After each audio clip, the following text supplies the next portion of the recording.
గర్భిణీలు జాంపండు తినొచ్చా? జామపండు గర్భిణీ స్త్రీలు తప్పక తినాలని వైద్యులు చెబుతున్నారు. జామపండులో పోషకాలు అధికంగా ఉంటాయి. వింటర్ సీజన్లో జామపండు తింటే ఎన్నో ఆరోగ్య ప్రయోజనాలు పొందవచ్చు. జామపండులో విటమిన్ సి అధికంగా ఉంటుంది.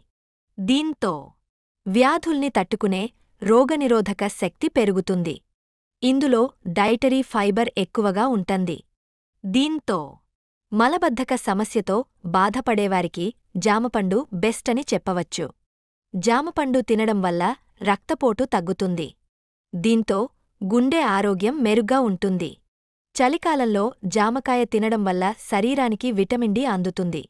మరిన్ని వివరాల కోసం మా అశ్విని హాస్పిటల్ని సంప్రదించండి. మా హాస్పిటల్ ఎల్లారెడ్డిపేట బస్టాండ్ ఎదురుగా కలదు. మా కాంటాక్ట్ నంబర్స్ 9550588377 మరియు 9100093338.